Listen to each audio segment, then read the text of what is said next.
وجہ ہے، اس میں بھی ایک منطق ہے، اس پہ ہم بات کریں گے۔ بڑا اچھا آغاز کر دیا اور بڑے مختصر سے لفظوں میں انہوں نے اپنی بات سمجھا دی۔ آپ خود بھی ماشاءاللہ نوجوان ہیں، لیکن ساتھ میں نے کہا کہ اب آپ بچوں کی تربیت بھی کر رہے ہیں، تو آپ کیا سمجھتے ہیں کہ کیا آپ بھی قائد اعظم کو اسی طرح دیکھتے ہیں یا کچھ فرق ہے؟ اور آپ کیا چاہتے ہیں کہ آپ کے بچے جو ہیں وہ کیسے دیکھیں قائد کو؟ دیکھیں سر، میرا تو اس میں تھوڑا سا پوائنٹ آف ویو جو ہے وہ ظاہر ہے تھوڑا ڈفرینٹ ہے۔ اس میں ایک تو انہوں نے ایک بات کی، میرا خیال ہے ہمیں تو اس بحث میں اب جانے کی ضرورت نہیں ہے کہ وہ کیا تھے، وہ کوئی میتھیکل کیریکٹر تھے یا وہ ہیرو تھے۔ ان کی ایک بہرحال کنٹریبیوشن تو ہے پاکستان کے۔ اب کوئی بھی ایسی قوم نہیں ہے کہ جو اپنے فور فادرز کو یا جو ان کے جس کے لیے انہوں نے کام کیا وہ ان کو تھوڑا سا ڈیناؤنس کریں۔ ہمیشہ سے ان کو آپ کو پرائیورٹی دینی پڑتی ہے، کیونکہ وہ آپ کی تاریخ کا حصہ ہے اور وہ آپ کا حافظہ ہے۔ جب آپ اس حافظے کو ہی ختم کر دیں گے تو آپ ایک ایسا انسان جس کی یادداشت چلی جائے، جس کو اپنوں کا نہ پتہ ہو، بڑوں کا نہ پتہ ہو، وہ کیا کرے گا؟ کیونکہ وہ کہتے ہیں سر ہسٹری وہ آئینہ ہوتی ہے کہ جس کو دیکھ کے پھر آپ آگے چلتے ہیں۔ تو گاڑی کا بیک مرر بھی سینٹر میں ایک لگا ہوتا ہے سر، وہ بھی اسی لیے ہوتا ہے، چلانی تو گاڑی آپ نے آگے ہی ہے، لیکن آپ نے پیچھے کو بھی اپنی نظر میں رکھنا ہے۔ تو آگے اب پھر اس کے مختلف نیریٹیوز ہوتے ہیں، آپ اس کو جس مرضی کانٹیکسٹ میں چلے جائیں۔ فار ایگزامپل سر، انہوں نے کہا کہ بیوگرافیز کو ہم نے پڑھا، عائشہ جلال کی بھی بات کر دی اور بھی لوگوں نے کیا۔ ہر کسی کا ایک اپنا پوائنٹ آف ویو ہے، مسئلہ یہ ہے کہ آپ اس کو دیکھتے کس لینس سے۔ اب ہمارا جو سب سے بڑا جس کو ہم دشمن سمجھتے ہیں وہ تو بھارت ہے۔ اب بھارت کے اپنے لوگ ان کو اکنالج کرتے ہیں، تو میں وہ کیوں نہیں میں بائی کرتا؟ میں آپ کو جسونت سنگھ کی ایگزامپل دے سکتا ہوں، وہ ان کے پولیٹیشین بھی رہے ہیں، فورسز میں بھی رہے ہیں۔ انہوں نے ان کی 2009 میں ایک بیوگرافی لکھی تھی قائد اعظم کی۔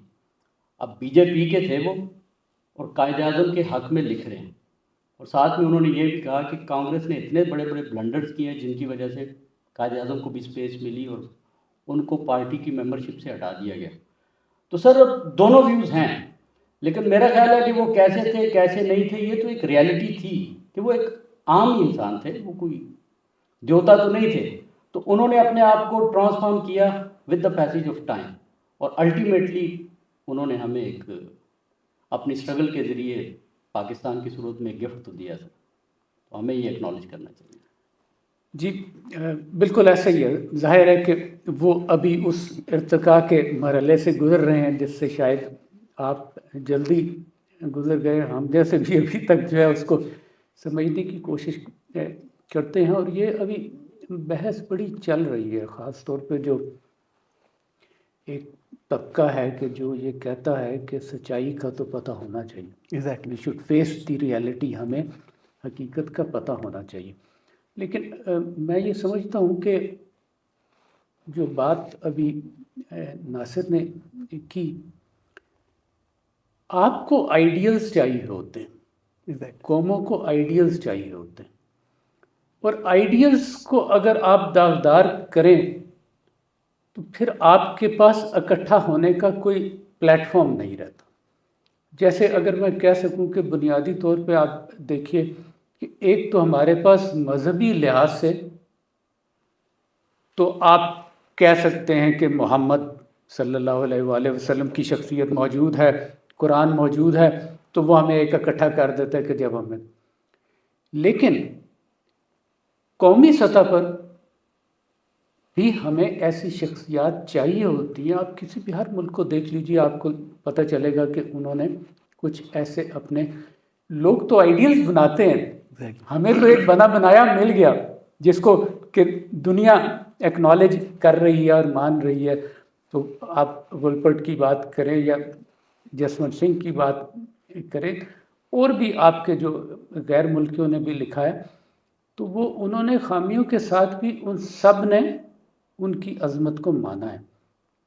تو یورپ کی آپ پوری اٹھا لیجئے تاریخ، ان کے ہیروز نے کیا کچھ نہیں کیا، ایسے ہی ہے۔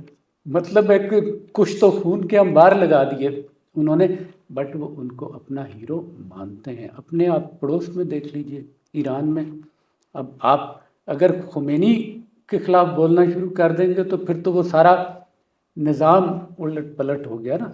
چین کی مثال دیکھ لیجیے آپ، ماشاءاللہ چین کے ایکسپرٹ ہیں ناصر صاحب.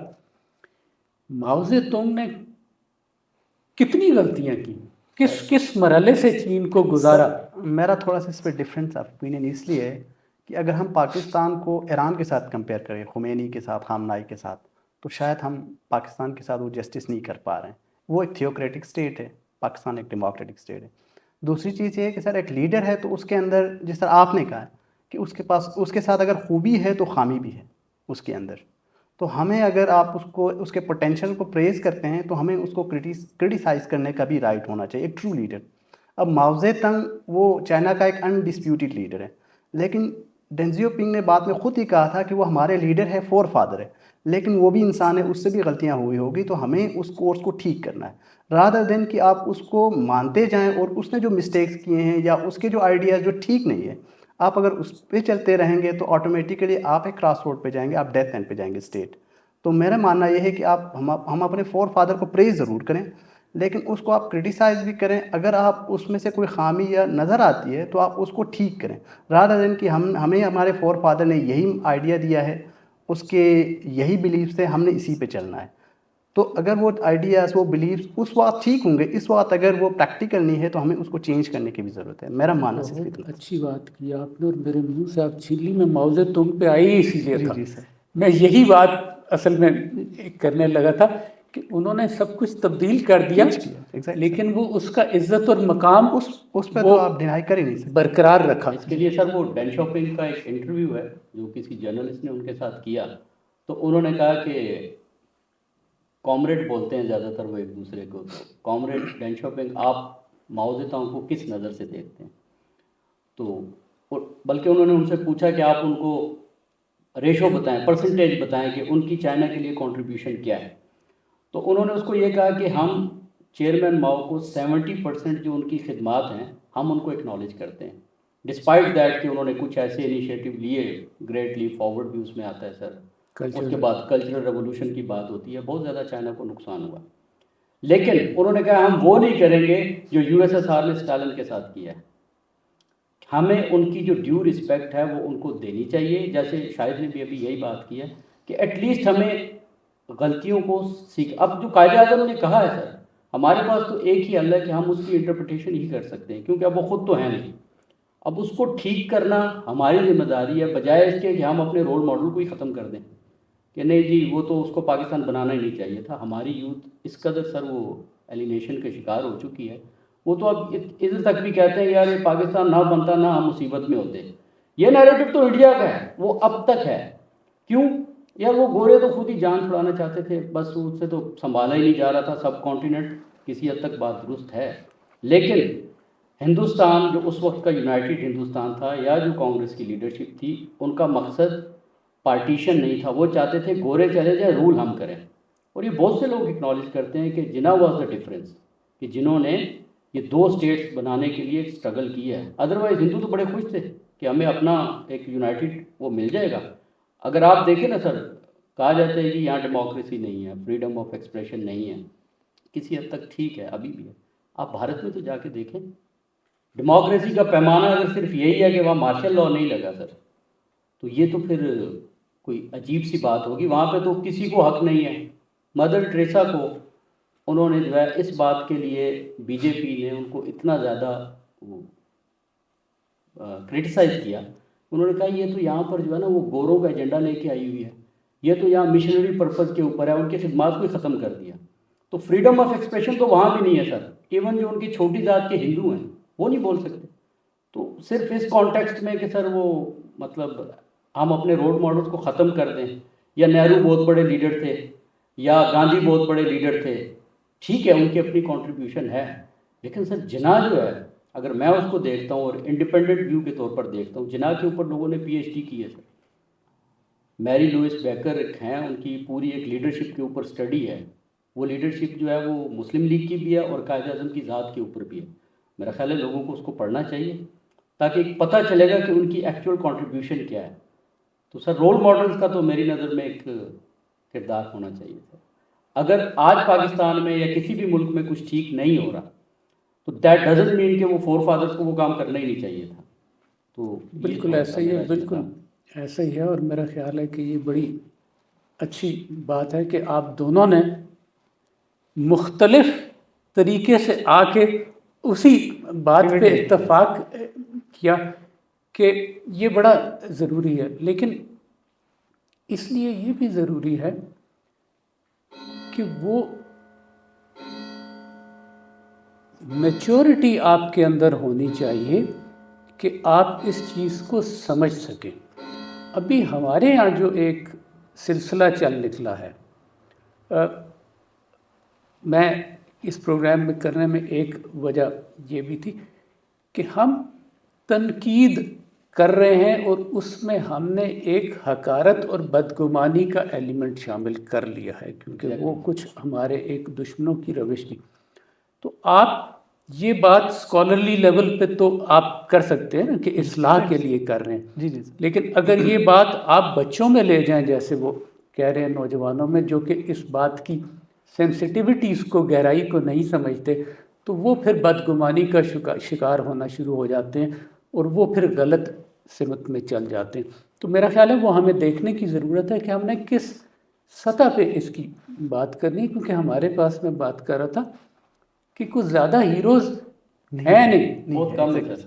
وہ ایک علامہ اقبال اور ایک قائد اعظم، ایک بیچارے وہ عبد القدیر خان ملے تھے ہمیں، تو ہم نے جو ان کے ساتھ سلوک کیا وہ آپ خود دیکھ لیجئے کہ وہ عبد القدیر خان صاحب کا اپنا ایک شعر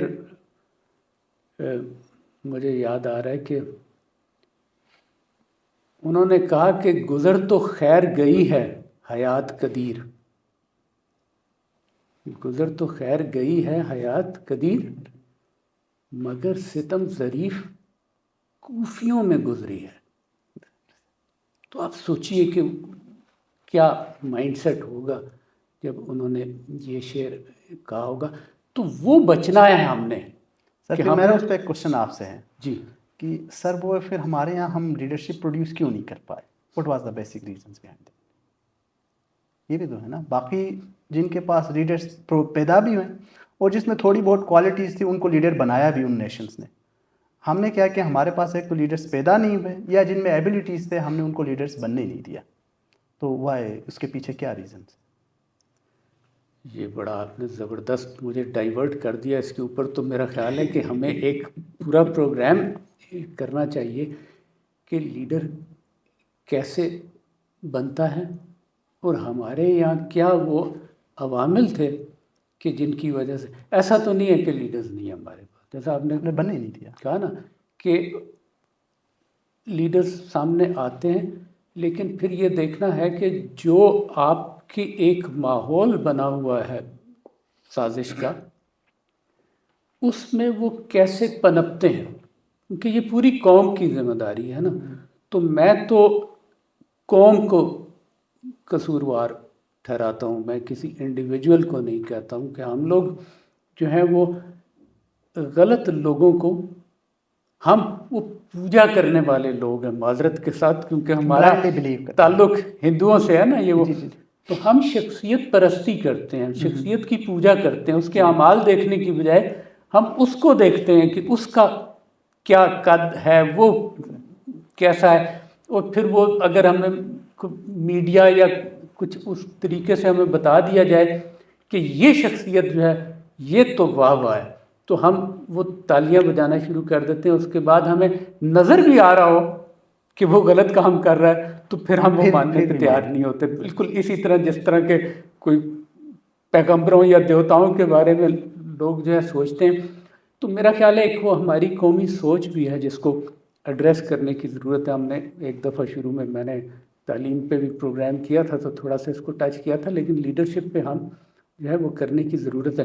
تو ہمیں یہ بڑا اہم ہے میرا خیال ہے کہ بڑا سوچ سمجھ کے، جیسے آپ نے فرمایا اصلاح کے لیے، جی سر، ان چیزوں کو دیکھیں، اس لیے کہ اس کی اصلاح کیسے کرنی ہے. تحقیر کے لیے، یہ بتانے کے لیے نہیں کہ خدا نخواستہ وہ جو ہے اس میں کوئی قصور تھا وہ بندہ ٹھیک نہیں تھا تو وہ غلطی کر گیا اور ہمارے سر پہ مصیبت پاکستان کیوں بنایا. تو اس سوچ سے ہمیں بچنا ہے کیونکہ وہ سوچ ایک خاص طریقے سے پھیلائی جا رہی ہے اور ہماری. وہ سر سائیکولوجیکل بھی ہے. اس کے لیے وہ سائیکالوجی میں کہتے ہیں کہ ہم جو ہے نا پاکستانی کو اگر بائی لارج دیکھیں تو کنفرمیشن بائس کا شکار ہیں ہم لوگ. کہ مطلب جو چیز ہم نے جس کے ساتھ پری آکوپائی ہوئے ہیں اسی کے ریگارڈنگ ہم مٹیریل ڈھونڈنا شروع کر دیتے ہیں, ایویڈنس ڈھونڈتے ہیں نا, تو ہمیں وہ ذرا ٹھیک لگنی شروع ہو جاتی ہے. دوسری بات ہے کہ آپ نے چیزوں کو ٹھیک بھی تو کرنا ہے. اس کے لیے ضروری ہے کہ آپ کو یہ تو پتہ ہو کہ آپ کی یہ غلطیاں اور غلطی کو اکنالج کرنا پڑے گا. سر غلطی کو اکنالج کیے بغیر, اس پہ پردہ ڈالے بغیر بھی آپ آگے نہیں بڑھ سکتے. اور جن لوگوں نے, جن قوموں نے ایسا کیا ہے انہوں نے اسی چیز پہ کام کیا ہے. جرمنی کی ایگزامپل سر ہمارے سامنے ہے کہ جرمنی نے اب ہٹلر کو ایز اے ہیرو انہوں نے, وہ نہیں مانتے, وہ مانتے ہیں کہ یار اس نے ظلم کیے تھے. تو ان کی جو لیڈرشپ تھی انہوں نے اپنی نئی نسل کو اس پرانی جو نازی جنریشن تھی اس سے اس نے الگ کیا. تو اس کے لیے ان کے وہ ایک بعد میں چانسلر بھی بنے تھے ولی برانڈٹ, ان کے بارے میں بہت کہا جاتا ہے کہ انہوں نے دوریوں کو ختم کرنے کے لیے وہ پولینڈ بھی گئے, کیونکہ پولینڈ شاید وہ ملک تھا جس میں سب سے زیادہ ہولوکاسٹ ہوا تھا, اور وہ ان کے کراؤڈ کے سامنے گئے, گھٹنوں کے بل گرے اور ان سے معافی مانگی کہ ہم نے آپ کے ساتھ غلط کیا ہے اور اب ہم آگے بڑھنا چاہتے ہیں. تو سب سے بڑے کنسنٹریشن کیمپ کے سامنے, ان کے کراؤڈ کے سامنے انہوں نے معافی مانگی. اس کے بعد ان کو فائدہ ہی ہوا. تو پھر جرمنی اور پولینڈ کے تعلقات بھی اچھے ہوئے ہٹلر جو ہے نا, اور وہ بھی اپنے بن گئے لیڈر. ہٹلر فاؤنڈنگ فادر نہیں تھا, لیکن سر وہ پچھلے ان کا وہ کنٹریبیوشن تو تھا اس کو برباد کرنے لیکن میں. کنٹریبیوشن تو سب کا ہے نا, لیکن جو فاؤنڈنگ فادر ہے نا, آپ اگر میں کہوں کہ دیکھیے آپ بہن بھائیوں کزنس کے ساتھ تو وہ کر سکتے ہیں, ماں باپ پہ آپ انگلی پبلکلی نہیں اٹھائیں گے, ایسے ہی ٹھیک ہے نا. تو اس لیے ہٹلر کا معاملہ ڈفرینٹ, وہ تو آیا, بہت سے رولرز آئے, ان میں سے ایک ہٹلر بھی تھا. ہمارے پاس بھی قائد اعظم کے بعد بہت سے رولر آئے, ان کا وہ مقام نہیں ہے. جب آپ فاؤنڈنگ فادر کو کرتے ہیں نا, سمجھیں آپ نے اپنی بنیاد کو ہلا دیا. اسی لیے ماؤ زیدونگ فاؤنڈنگ فادر ہے PRC کا نیو چائنا. تو وہ بڑے اہم ہوتے ہیں کہ آپ نے اگر اپنے والدین سے کوئی غلطی ہوئی ہے تو آپ اپنے عمل سے اس کی اصلاح کر لیجیے, وہ تو گزر گئے. ان کو برا بھلا کہنے سے آپ اپنے اوپر انگلیاں اٹھا رہے ہیں, ان کا کچھ نہیں بگڑ رہا, وہ تو چلے گئے. تو اس لیے یہ بڑا اہم ہے کہ جو فاؤنڈنگ فادرز ہیں ان کی ایک پریسٹیج رہے, کیونکہ ان کے ساتھ آپ کی پریسٹیج, آپ کی نسل ان سے جڑ گئی ہے. تو وہ پھر سارا پاکستان جو ہے, اگر آپ فاؤنڈنگ فادر کو برا کہتے ہیں تو وہ پورا پھر سب کے سب جو ہے وہ شک کی نگاہ سے آ جاتے ہیں اور لوگ پھر آپ کی تکریم نہیں کرتے. اس لیے وہ بہت ضروری ہے. اچھا, اب یہ تو ہم نے اس پہ بڑی اچھی گفتگو کی, لیکن اب آپ ساتھ اس پہ بھی چلتے ہیں کہ آج کے پاکستان کو پھر آپ کیسا دیکھتے ہیں, کہاں دیکھتے ہیں, آپ کتنا راضی ہیں اس پاکستان سے اور کتنے ناخوش ہیں؟ سر میرے خیال سے پاکستان میں شاید ہی کوئی خوش ہو اس حالات کی جب آپ بات کریں جو موجودہ دور میں ہم ہیں. اب اس کے پیچھے بھی کئی ریزن ہیں, لیکن ایک چیز تو یہ ہے کہ ہم ایک عام آدمی کو دیکھتے ہیں تو اس کو کیا چاہیے سر, اس کو اکنامک اپورچونیٹیز چاہیے, ٹھیک. اس کے علاوہ اس کو چاہیے مہنگائی نہ ہو, ٹھیک, باقی رائٹس اس کو ملے. اب وہ آپ جو بیسک فریڈم آف ایکسپریشن یا جو فنڈامنٹل رائٹس کی بات کرتے ہیں وہ بہت اوپر کی چیز ہے, لیکن عام انسان جو کہ میرے خیال سے کوئی 50% یا 60% شاید میرے خیال سے پاکستان میں وہ ہے جس کے پاس بیسک اس کے جو نیسیسٹیز وہ فلفل نہیں ہو رہا, جس میں آپ کے فوڈ ہے, کلاتھس ہے, شیلٹرس ہے, وہ نہیں ہو رہا, ٹھیک. جب ہم ان سچویشنس کو دیکھتے ہیں تو شاید اس لیے جو آپ کہہ رہے تھے کہ ابھی پاکستان کے بیسک اوریجن پہ ہی کوشچنس اٹھا رہے ہیں لوگ, اس کے پیچھے بھی ریزن یہی ہے کہ پاکستان کو ہم نے بنایا اسی لیے تھا تاکہ لوگ خوشی سے ایک جو ہے نا آپ کہیں گے اکنامک پراسپیرٹی کے ساتھ اپنے ویلیوز کو پروٹیکٹ کرتے ہوئے زندگی گزارے. اگر ہم ماڈرن دور میں یا اس دور میں ہم پاکستان کو دیکھتے ہیں تو ہمیں یہ چیز نظر نہیں آتے, ٹھیک. تو یہی وجہ ہے کہ سر ہمارا جو کوشچنس ہے وہ ضرور اس اوریجن کی طرف ضرور اٹھتا ہے کہ شاید پھر اس وقت ہمارے فاؤنڈنگ فادرس نے شاید صحیح نہیں سوچا ہوگا, اس وجہ سے ہم اس مطلب ڈائلیما کا بھی شکار ہے, اس پرابلمس میں بھی پھنسے ہوئے ہیں. اب آگے کیا دیکھتے ہیں تو وہ ایک الگ ڈفرینٹ کوشچن ہے کہ آگے یا فیوچر اس چیز کے ہوتے ہیں جس کے پریزنٹ یا پاسٹ ہو. مسئلہ یہ ہے کہ سر ہمارا پریزنٹ نہیں ہے. ٹھیک، دنیا کہیں اور جا رہا ہے، دور اے آئی کا آ گیا، اس کے علاوہ آپ کہیں گے ٹیکنالوجی کا دور ہے. ایون کہ ایلن مسک وغیرہ کہہ رہے ہیں کہ ہم مارس پہ یا مون پہ ایک کمیونٹی بسانے جا رہے ہیں، اور ہم یہاں پہ کس میں لگے ہوئے ہیں، ہمارے گورنمنٹ کی، ہم نے انٹرنیٹ کو کنٹرول کرنا ہے. ٹھیک، تو اس دور میں پھر ہم کیسے جئیں گے؟ اس پہ آتے ہیں ہم بھی چولستان میں کمیونٹی بسائیں گے. جی جی سر. تو پھر یہی اس لیے جو ہے نا سوال سر، اس لیے میرے پرسنل یہی ہے کہ سر ہمارا فیوچر مجھے ایز سچ برائٹ نہیں لگتا، کیونکہ ہمارا پریزنٹ اس طرح سے نہیں ہے جس کی وجہ سے ہم یہ ایکسپیکٹیشن لگا. چلیں فیوچر پہ سوال آگے کرنا تھا میں نے، بٹ آپ نے جواب دے دیا. جی ناصر. سر ٹو بی ویری آنیسٹ، اگر آج کے حالات دیکھتے ہیں تو کہیں نہ کہیں آپ کو یہ لگتا تو ہے کہ شاید مشکل وقت ہے، اپرچونیٹیز بہت کم ہیں. اس کے علاوہ اپرچونیٹیز کے ساتھ ساتھ نا، جو مجھے لگتا ہے سر کہ اس کی ایک وجہ ہے. اس کی وجہ یہ ہے کہ ہمارا جو وہی بات پھر پیچھے چلے جائے گی کہ سینس آف بلانگنگ جو ہے نا وہ ختم ہو گیا سر. جب ہم کسی چیز کو اون ہی نہیں کریں گے تو ہم اس کی بہتری کے لیے کیسے جائیں گے سر؟ تو وہ بلانگنگ کا جو کانسیپٹ ہے وہ ہمارے یہاں ختم ہو گیا. ابھی جس طرح انہوں نے بات کی کہ نہ ہمارا ماضی ہے اور نہ ہی ہمارا حال ہے، تو فیوچر کی بات تو کرنا ہی. جیسے چائنا سر مجھے یاد آ گیا، ان کو بھی سمجھنا بہت زیادہ مشکل ہے. وہ کہتے ہیں جو پاسٹ ہے وہ آپ کا فیوچر ہے، کیونکہ وہ آپ کو راستہ دکھاتا ہے کہ آگے آپ نے کیا کرنا ہے، وہ آپ ایکسپیرینس کر چکے ہیں. تو جو آگے آپ کا فیوچر ہے وہ آپ کا پاسٹ ہے، کیونکہ آپ کی وہ نظر سے نہیں گزرا، آپ نے دیکھا ہی نہیں ہے، پیچھے مڑ کے آپ نے اس کو دیکھا نہیں ہے. تو سر ہمیں تھوڑا سا یہ سینس آف بلانگنگ کی طرف جانا چاہیے. اب وہ بلانگنگ ہماری نہیں ہے. تو اسی کے اوپر ایک کینیڈین فلاسفر ہیں، خاتون ہیں، میں ان کا نام بھول گیا ہوں. تو انہوں نے basically sir 3 types of belonging بتائی ہیں: belonging with, belonging to and belonging in. Belonging with کے ساتھ وہ یہ کہتے ہیں کہ آپ جس چیز کے ساتھ جڑے ہوئے ہیں آپ نے اس کے ساتھ رہنا ہے. اگر آپ نے وہ گھوڑا گاڑی ہے تو گھوڑے کا اور وہ جو پیچھے اس کے ٹھیلا سا بنا ہوا ہے اس کا کنیکشن آپ کے ساتھ رہنا چاہیے، یہ آپ کی بلانگنگ بنے گی. 2 سے یہ مراد یہ ہے کہ ضروری نہیں ہے کہ آپ کسی کے ساتھ کیا کر رہے ہیں، آپ کسی کے اوپر بھی ہیں، کوئی آپ سے بھی ایکسپیکٹیشن رکھ رہا ہے، آپ نے اس کے لیے بھی جینا ہے. اور ان جو ہے وہ کمیونٹی کی بات کرتی ہے کہ بلانگنگ ان، ہم سب ایک دوسرے سے جڑے ہوئے ہیں. تو ایلینیشن سے ہمیں سر اگر بلانگنگ کی طرف جانا ہوگا تو تبھی ہم شاید آگے بڑھ پائیں گے، ورنہ تو یہ ایسا ہی رہے گا. نہ ہمارا ماضی جڑا ہے نہ وہ ہے. آپ کا ماضی، جیسے ہم نے پہلے بھی کہا کہ وہ آپ کا ماضی مستقبل سے جڑا ہوا ہے، آپ اس کو اپنے آپ سے جدا نہیں کر سکتے. نہ آپ اپنے ماں باپ سے اپنے آپ کو جدا کر سکتے ہیں، نہ آپ اپنی ذات اور نسل سے اپنے آپ کو جدا کر سکتے ہیں، اور نہ ہی ملک سے جدا کر سکتے ہیں. جہاں مرضی چلے جائیں وہ دیکھیے کہ وہ سیکنڈ ریٹ سٹیزن ہی رہتے ہیں. لیکن میں تھوڑا سا جو ہے، شاید آپ نے جہاں سے آغاز کیا کہ پاکستان میں شاید ہی کوئی خوش ہو، تو میں آپ کو شاید آپ خوش ہوں گے سر، آپ شاید خوش ہوں. الحمدللہ. لیکن میں آپ کو اسٹیٹسٹکس بتاتا ہوں کہ کیا ابھی تازہ ہوا ہے، شاید آپ کی نظر سے نہیں گزرا، لیکن پہلے بھی چند سال پہلے ایک امریکن یونیورسٹی نے کسی نے سروے کیا تھا جو چھپا تھا دنیا میں، اور اس میں پاکستانی جو ہے وہ دنیا میں سب سے زیادہ خوش لوگوں میں شمار ہوتے تھے ان کی پرائرٹی لسٹ کے اندر. ابھی گزشتہ ہفتے آپ کا اپسوس جو یہ فرینچ ادارہ ہے غالباً، انہوں نے سروے کیا ہے پاکستانی یوتھ کے ساتھ،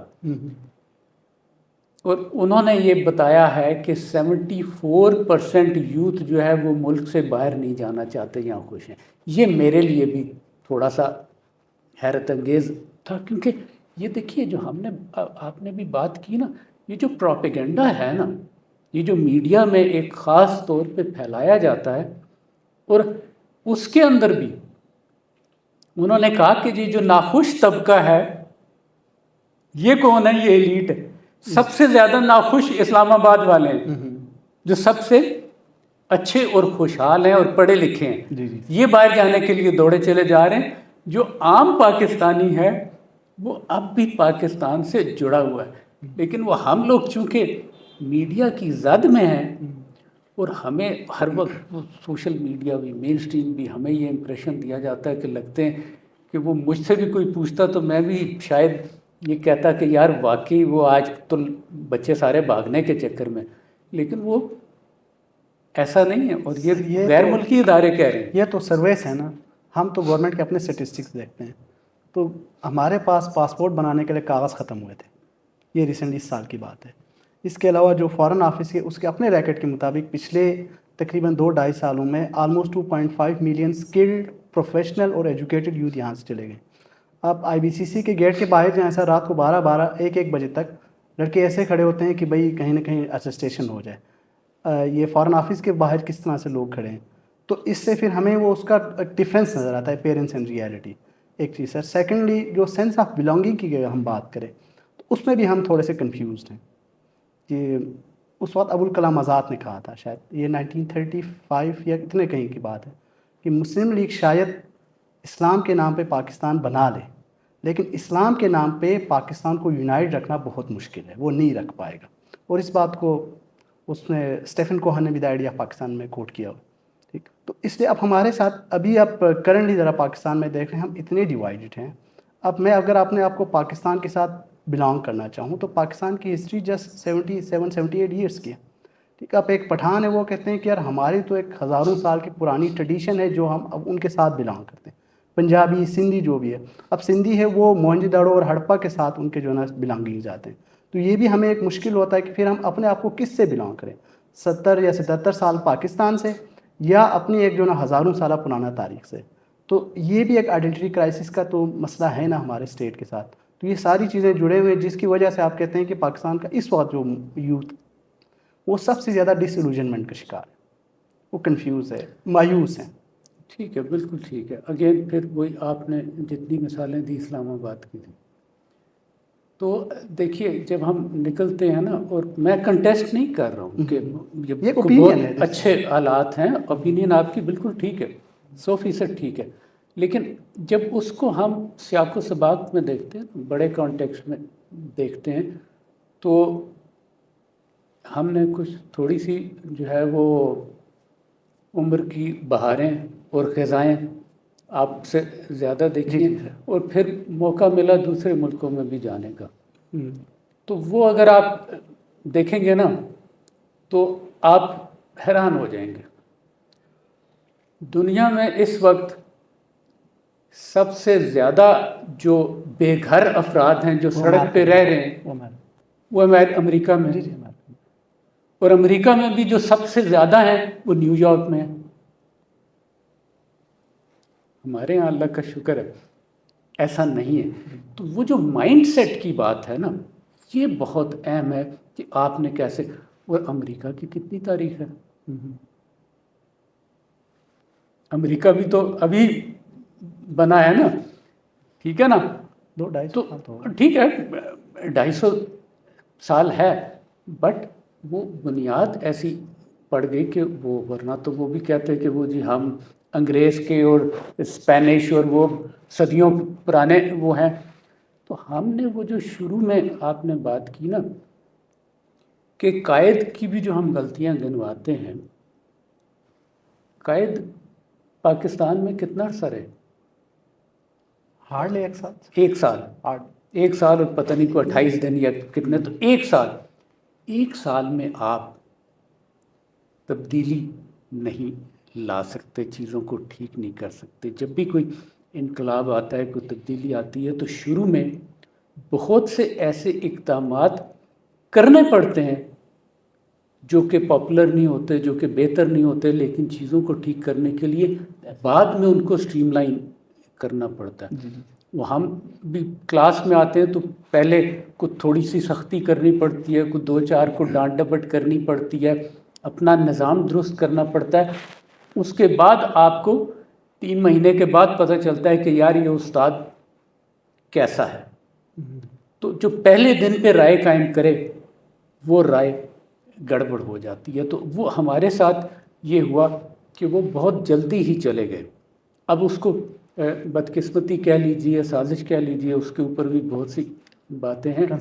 تو وہ سارا چلتا ہے، لیکن وہ بات یہ ہے کہ ہم نے اس کو بیانیے کو درست کرنا ہے، اس کھائی کی طرف جائے بغیر کہ جو ہمیں غلط راستے پہ لے جائے اور اپنے آپ سے بدزن کر دے، ایسے ہی کیونکہ اپنے آپ سے بدزن ہو کے ہم ترقی نہیں کر سکتے بھائی۔ آپ یقین جانیے دنیا کے بیشتر ممالک سے ہم بہتر ہیں۔ اگر آپ جب نکلیں گے نا تو آپ جائیں، چاہے آپ ساؤتھ ایشیا میں ہی دیکھ لیں، آپ افریقہ تقریباً 90% دیکھ لیں، آپ لاطینی امریکہ میں دیکھ لیں، حتیٰ کہ آپ ایسٹ ایشیا میں بھی دیکھ لیں، تو آپ کو لگے گا کہ یار گھومیں پھریں تو آپ واپس پاکستان آ کے آپ کو لگے گا کہ پاکستان تو یہ آپ دور بھی کے بہت ڈوز ماننے بہتر والی ہے۔ بات ہے۔ یہ نہیں کہ ایسا ہونا چاہیے تھا، جی ہمیں اس سے بہت بہتر ہونا چاہیے تھا، ہمیں بہت پوٹینشیل ہے، ایسے ہی لیکن وہ ہم نے اس پوٹینشیل کو سمجھ کے مایوسی سے نہیں بلکہ اعتماد کے ساتھ، یقین کے ساتھ، وہ کیا ہے، تنظیم، اتحاد اور یقین موقع، ایمان اتحاد ایمان، اتحاد اور تنظیم، تینوں ہمارے پاس اس نہیں کے ہے۔ ساتھ چل کے تو پھر ہم نے صحیح راستے پہ چلنا ہے۔ جی تو ظاہر ہے کہ وہ آپ نے مستقبل کے حوالے سے بھی بات کر دی۔ تجویز مختصراً ہم کیا لگتا ہے آپ کو کہ کیا کرنے کی بنیادی ضرورت ہے ہمیں تاکہ ہم صحیح راستے پہ چل سکیں؟ اچھا، ایک تو یہ ہے سر، جو یوتھ ہے اس کو انگیج کرنے کی ضرورت ہے۔ جو ہمارے پالیسی میکر ہیں ان لوگوں نے خود یوتھ کو ایسے ایلینیٹ کیا ہوا سوسائٹی کے اندر، ٹھیک، اس کو ڈیسیجن میکنگ میں ہو یا دوسرے تیسرے معاملے میں، ان کو یہی کہتے ہیں کہ یار یہ سوشل میڈیا کے پروڈکٹس ہیں، تو ہم نے ان کو بالکل اپنے سسٹم سے آؤٹ کیا ہوا ہے، ہمیں اس کو ایک کرنا پڑے گا۔ سیکنڈ چیز، ہمیں ایک انکلوزیو اپروچ کے ساتھ جانا پڑے گا کہ جس میں آپ ڈیولپمنٹ لے آئیں، لیکن ڈیولپمنٹ آپ ہر سوسائٹی میں لے آئیں، چاہے بلوچستان، فاٹا، جی بی، کشمیر، سارے ان سب کو ایک انکلوزیو اپروچ کے ساتھ ہمیں ایک ڈیولپمنٹ پروڈکٹ میں جائیں، اور اس میں ہم فوکس کریں ہیومن سیکورٹی کے اوپر رادر دین کی نیشنل سیکورٹی پہ جائیں، کہ آپ ایجوکیشن دیں، بیسک ہیلتھ فیسلٹیز دیں، اور خصوصاً جو ہمارا سب سے بڑا مسئلہ یہی ہے کہ جو پڑھے لکھے لوگ بھی ہیں ان میں ایک بیسک کریٹیکل تھنکنگ نہیں ہے، ٹھیک، اور جو یونیورسٹی سے پڑھے ہوئے ہیں، جس طرح آپ نے کہا ہے کہ ہم بیسیکلی ایک بلائنڈ بلیورس ہیں، اس کے ریزن بھی یہی ہے کہ ہمیں سسٹم ہی ایسا دیا ہوا ہے جس میں ہمیں ایک آؤٹ آف باکس کوشچن کرنے کا کبھی حق نہیں دیا گیا۔ تو ہمیں ایک کریٹیکل تھنکنگ یوتھ کے اندر لانے کی ضرورت ہے۔ پھر جس طرح ٹیکنالوجیکل ایڈوانسمنٹ آ رہے ہیں، ہمیں سوسائٹی کو چاہیے کہ جو ٹیکنالوجیکل ریولیوشن ہے اس کے ساتھ الائن کرے، تبھی جا کے شاید ہم ایک اپنے آپ کو پہلے ٹھیک کریں، اس کے بعد باقی دنیا کے سازش سے وہ بعد میں دیکھ لیں گے۔ تو میرا مشورہ یہی ہے سر۔ زبردست، آپ نے تو خود کو بھی ٹھیک کرنا ہے، اگلی نسل کو بھی ٹھیک کرنا میں تو سر بیچ میں وہ جانتے ایک وہ اٹالین تھے تو ان کی ڈیوائن کامیڈی بڑی مشہور ہے سر، ان کی بڑی لمبی نسل ہے، تو اس نے انہوں نے 3-4 کنڈیشنز کا ذکر کیا ہے۔ ایک ہے جس کو وہ لمبو کہتے ہیں سر، وہ نہ آگے کے ہوتے ہیں نہ پیچھے کے ہوتے ہیں، اور وہ سب سے زیادہ ورنریبل ہوتے ہیں۔ تو سر جس طرح انہوں نے بات کی ہے بالکل ایسا ہی ہے، بہتری کی طرف تو ہم نے جانا ہے، لیکن وہ سینس آف بلانگنگ کے بغیر نہیں ہوگا، آپ کی جو غلطیاں ہیں ان کو ریٹیفائی کرنے کے بغیر نہیں ہوگا۔ اگر آپ مجھے اجازت دیں تو 3 ٹرمز ہیں جو ایسی یوز ہوتی ہیں جو شاید مجھے پاکستان کے اوپر بڑی فٹ بیٹھتی ہوئی نظر آتی ہیں۔ یہاں کا مسئلہ کیا ہے؟ یہاں کا سب سے بڑا مسئلہ یہ ہے کہ سر پرابلم بلائنڈنیس ہے پرابلم، ہم اس کو دیکھنا نہیں چاہتے۔ دوسرا مسئلہ آ جاتا ہے سر لیک آف اونرشپ کے اوپر، ہم اون ہی نہیں کرتے، یہ ساڈا مسئلہ نہیں ہے، وہ کہتے نہیں یہ ہمارا مسئلہ نہیں ہے، یہ کانسٹیٹیوشنل میٹر ہے، کوئی کہتے ہیں یہ کوئی اور مسئلہ ہے۔ تیسرا مسئلہ جو ہے سر وہ ہے ٹنلنگ، کہ اس کو ہم پائپ لائن میں ڈال دیتے ہیں اور ٹیکٹیکلی چیزوں کو لے کے چلتے ہیں، اور اسٹریٹجک تھنکنگ نہیں ہے۔ اور کریٹیکل تھنکنگ کے حوالے سے سر بات یہ ہے کہ کریٹیکل تھنکنگ جو ہے وہ ہماری وہ انفارچونیٹلی وہ تھوڑا سا کوگنیٹو بائس کی طرف چلی گئی ہے۔ تو یہ ایک ٹول ہونا چاہیے کہ جس کو آپ ریشنلٹی کے طور پر دیکھیں، نہ کہ ایسا ہو کہ آپ وہی چیزیں آئیڈینٹیفائی کرنے کی کوشش کریں جس سے آپ دوبارہ ایلیلیٹ ہوں اور آپ کی بلانگنگ ختم ہو۔ بہت شکریہ، ہم تو کوشش کر رہے ہیں کریٹیکل تھنکنگ پڑھانے کی اور اس پہ عمل کرنے کی۔ بہت اچھا لگا آج آپ سے بات کر کے۔ دوستو، آپ نے نوجوانوں کے خیالات سنے، اب یہ رائے آپ نے کرنی ہے کہ ہم نے کس طرف چلنا ہے اور چیزوں کو کس طرف دیکھنا ہے۔ یہ ذہن میں رکھنے کی ضرورت ہے کہ ایک خاص طریقے سے، ایک خاص پلان کے ذریعے ہمارے ذہنوں میں بدگمانیاں پیدا کی جا رہی ہیں۔ غلطیاں ہوئی ہیں، بہت ہوئی ہیں، آج بھی ہو رہی ہیں، ہر چیز بہت اچھی نہیں ہے، لیکن یہی ملک ہمارا ملک ہے اور ہم نے اسی کو لے کے چلنا ہے، اس کو ٹھیک کرنا ہے۔